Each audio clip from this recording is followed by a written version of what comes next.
एक बार फिर स्वागत है आपका 5 फिंगर क्लासेस की 64 सीरीज में। आज आपके सामने इम्पोर्टेंट क्वेश्चन आंसर सीरीज में मिलर एवं डोलार्ड का अनुकरण अधिगम सिद्धांत प्रस्तुत किया जा रहा है।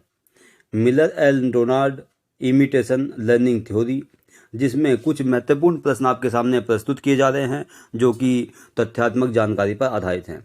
तो पहला बेसिक प्रश्न आपके सामने है कि मिलर और डोलार्ड किस देश के मनोवैज्ञानिक थे। तो आपने अभी तक देखा कि ज़्यादातर मनोवैज्ञानिक जो कि संज्ञानवादी मनोवैज्ञानिक हैं वो अमेरिका से ही संबंध रखते हैं। तो मिलर और डोलार्ड अमेरिका के मनोवैज्ञानिक थे।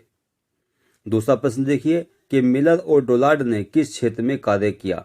तो दोस्तों और प्रिय छात्र छात्राओं, मिलर और डोलार्ड नामक दोनों मनोवैज्ञानिकों ने सामाजिक अधिगम एवं व्यक्तित्व के क्षेत्र में कार्य किया। तीसरा प्रश्न आपके सामने है कि मिलर और डोलार्ड ने किस पुस्तक की रचना की थी, यानी कि जो अपना सिद्धांत दिया अधिगम का वो किस पुस्तक में दिया। तो मिलर और डोलार्ड ने सन 1941 में सोशल लर्निंग एंड इमिटेशन नामक पुस्तक की रचना की थी। चौथा प्रश्न आपके सामने है कि मिलर और डोलार्ड ने सीखने की प्रक्रिया में किस तत्व पर बल डाला।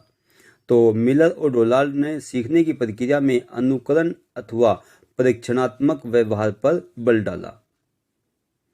पांचवा प्रश्न आपके सामने है कि मिलर और डोलार्ड ने सीखने की प्रक्रिया का कितने व्यवहारों के आधार पर वर्णन किया। तो मिलर और डोलार्ड ने सीखने की प्रक्रिया का 3 व्यवहारों के आधार पर वर्णन किया। तो मिलर और डोलार्ड ने जो ये 3 व्यवहार बताए वो व्यवहार कौन कौन से हैं, छठा प्रश्न आपके सामने है। तो इसका उत्तर है कि मिलर और डोलार्ड ने अधिगम के निम्न व्यवहार के आधार बताए हैं, जैसे समान व्यवहार, जिसको इंग्लिश में सेम बिहेवियर कहा गया। दूसरा है प्रतिलिपि व्यवहार, जिसको कोपिंग बिहेवियर कहा गया। और तीसरा है सम्मिलित आश्रित व्यवहार, जिसको इंग्लिश में मैच्ड डिपेंडेंट बिहेवियर कहा गया। जिस प्रकार से आपके सामने एल्बर्ट बेंडलर का सिद्धांत आया था, जिसमें उन्होंने बताया था कि बालक सीखते समय दूसरों की क्रियाओं को देखता है और देख करके उससे सीखने का प्रयास करता है, उसी प्रकार से मिलर और डोलार्ड ने भी अपने सिद्धांत में इस बात को स्पष्ट किया कि बालकों के सीखने की जो प्रक्रिया है वो अनुकरण के आधार पर होती है। बालक दूसरे के व्यवहारों को होते हुए देखता है और वैसा ही व्यवहार अपनी वैसी ही क्रिया अपने व्यवहार में ढालने की प्रयास करता है। तो यहाँ पर उन्होंने 3 आधारों पर इस बात को बताने का प्रयास किया कि किस प्रकार से बालक दूसरे की क्रियाओं को देख करके उसके अपने व्यवहार में स्थान देता है या उसको व्यवहार के द्वारा सीखता है। 7वां प्रश्न आपके सामने है कि मिलर और डोलार्ड के अनुसार समान व्यवहार या सेम बिहेवियर क्या है। तो इसका उत्तर है कि समान व्यवहार के अंतर्गत बालक पूर्व अनुभव से लाभ उठाते हुए, यानी कि जब भी बालक सीखता है तो कहीं ना कहीं वो या तो बिंबों का सहारा लेता है, पूर्व प्रतिमाओं का सहारा लेता है, या अक्सर अधिकांश मनोवैज्ञानिकों ने कहा कि बालक पूर्व अनुभवों के आधार पर सीखता है।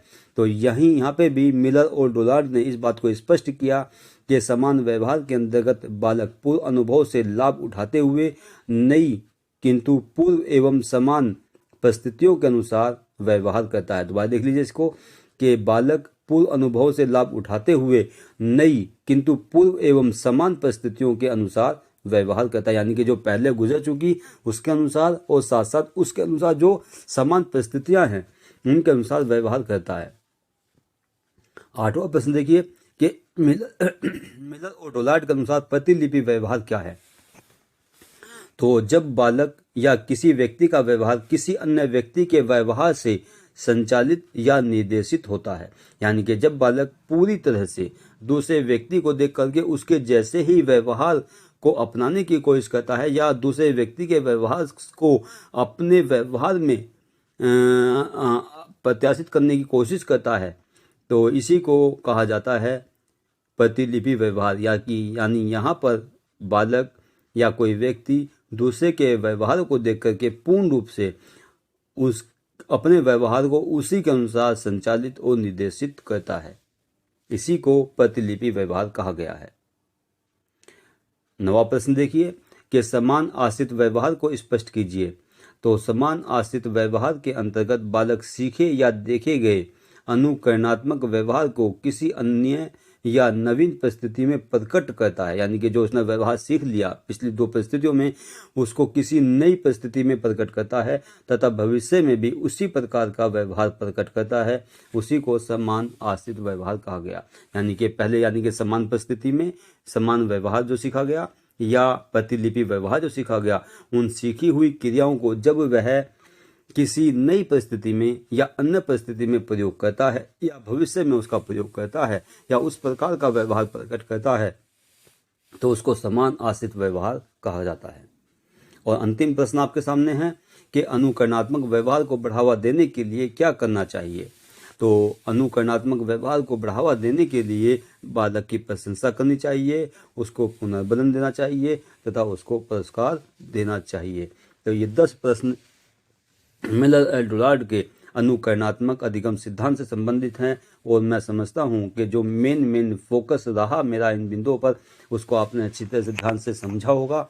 और जो भी आपको लगता है कि वीडियो में या क्वेश्चंस में कुछ परिवर्तन होना चाहिए, किस प्रकार की वीडियो आप चाहते हैं, क्योंकि लगभग 1-1.5 महीने बाद यानी कि जनवरी के फर्स्ट या सेकेंड वीक में आपका एग्ज़ाम होगा, CTET का एग्ज़ाम होने जा रहा है। तो आपको जिस प्रकार की वीडियो चाहिए उस प्रकार की वीडियो को आप लिख करके मेरे पास सेंड कर सकते हैं कि कैसा आपको टॉपिक चाहिए, किस प्रकार की आपको लेक्चर चाहिए, मल्टीपल चॉइस पर आधारित चाहिए या लेक्चर सीरीज चाहिए। जिस प्रकार का आप चाहेंगे उसी प्रकार की वीडियो बना करके आपके पास तक सेंड की जाएंगी। तो मुझे उम्मीद है कि ये मेरी कोशिश आपको लगातार पसंद आ रही होगी। तो चैनल को ज़्यादा से ज़्यादा शेयर करें, सब्सक्राइब करें और लाइक करें। धन्यवाद। जय हिंद, जय भारत।